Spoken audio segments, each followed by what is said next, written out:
Alright, let's do one of the more fun videos I like to make and one of the least watched videos that happens. These are the true NFL fans, the ones who are clicking on this video to hear me talk about who I think has the special teams advantage in the Super Bowl. But hey, I'll say this, every single Super Bowl I've done this, something we talk about ends up happening. This is consistently one of the Super Bowls, or one of the videos that I think ages the best.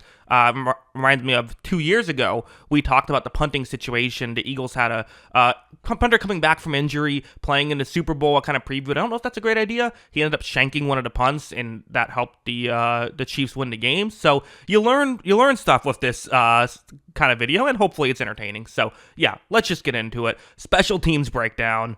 First things first, let's start off with the kicking. Obviously, that's the kind of most important aspect of special teams, in my opinion, at least. Jake Elliott's interesting. So you look at his percentages. In 2024, it's down 77.8% on the year, whereas he's a career 84.8% field goal kicker. In the playoffs, though, he's historically been really good at field goals, a 95.7 playoff field goal percentage. So all that's really good. Obviously, it's not great that he's having a down year this year. But now I want to go to extra points, because to me, that's actually the more fascinating thing. So career, he is a 96.1 extra point percentage kicker. This year, he's actually been a little bit better, 97.9. But in the entire playoffs for his career, it goes down to 86.5. And in this playoffs, he's at 75%. He is 9 for 12, so he's missed 3 extra points. He missed, he missed multiple extra points. I believe it was in the Rams game in the divisional round. Missed one the week before as well. Will have to say though, the Eagles did score 7 touchdowns against the Commanders. He made all of the extra points in that game. So maybe he's found something, but that's something that gets you a little concerned heading into this. And I do wonder, Nick Sirianni likes to be aggressive. Does he lean going for it on a certain situation that he maybe otherwise wouldn't have, given the situation that Elliott has been in? So his field goal stuff has still been good. Hasn't missed a field goal this playoffs. He's usually really good at field goals. The extra point thing is just something to keep an eye out for. As for Harrison Butker, he has some interesting numbers. So overall, in 2020, it's been a slightly down year, 84%. He got banged up in the middle of the year. I think, when he first came back, he missed a field goal or two. So you have to think that might have just been the difference, is he was not fully healthy, but seems to be fully healthy now. Over his career, an 88.6 field goal player. So he, over his career, is better than Elliott by about 4 points. In the playoffs, he goes up a level. 90% career field goal percentage in the playoffs. The past 3 years, that's 95.5. Only missed 1 field goal in that stretch. In the past 2 years, he's missed 0, right at 100%. Worth noting, the one time he did miss a field goal in the past 3 years was the Super Bowl against the Eagles a couple years ago. So that's interesting there. Also, I should clarify, when I say past 3 years, that's this season and the previous 2. So I'm counting this season in that, but yeah. As for extra points, I did it for Elliott. I'll do it here as well.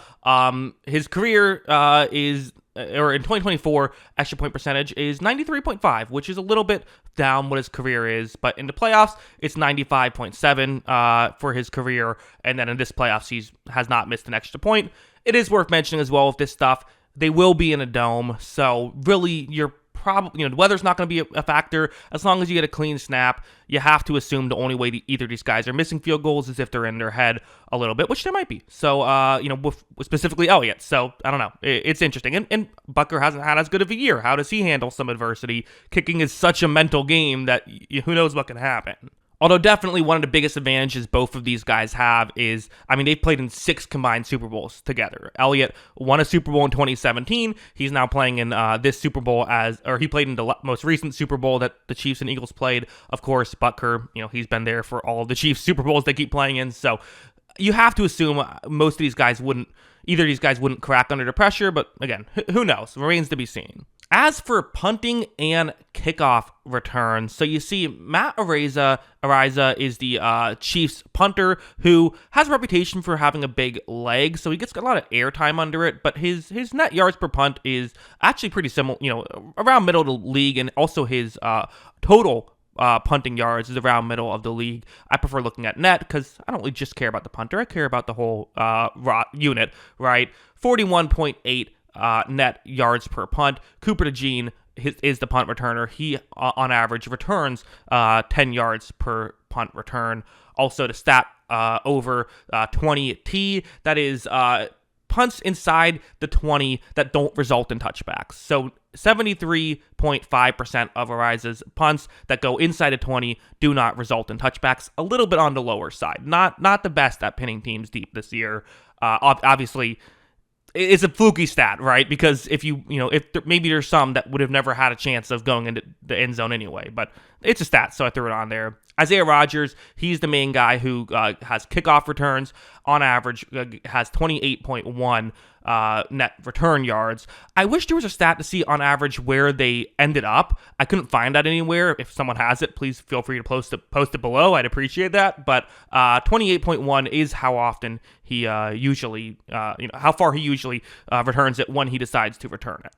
As for the flip side, so Brandon Mann has been slightly better as a punter, both in terms of the 20 to touchback ratio and the net yards per punt.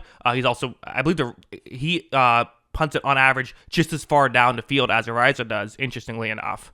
But what I find really fascinating about this is Nico Romingio. Sorry if I'm mispronouncing your name, doing my best here. But you see that, so his numbers are actually lower than the Philadelphia Eagles numbers are. Again, they have two guys, Cooper DeJean and Isaiah Rodgers. Cooper DeJean, his average punt return is 10 yards per punt return. Romingio is on average 9.5 yards.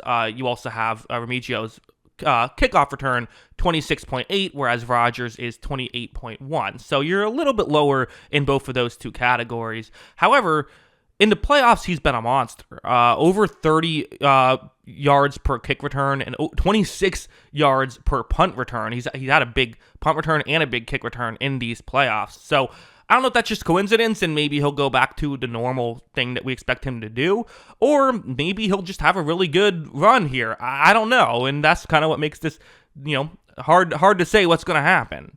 So for my final predictions page that I make at the end of all of these videos, you see at the bottom, special teams, I'm giving the edge +2 to Kansas City. Really it comes down to the field goal kicking. While I think Jake Elliott's a good kicker and has been good for most of his career, the fact that he's all of a sudden missing these extra points and hasn't had his best year, even if Butker also hasn't had his best year, you trust Butker in big spots. You usually trust Elliott in big spots, and I would say, as a rule, part of it is Elliott has had to play in some tough conditions in Philadelphia, although it's not like Butker has been playing in Miami. Kansas City isn't exactly easy to kick in either.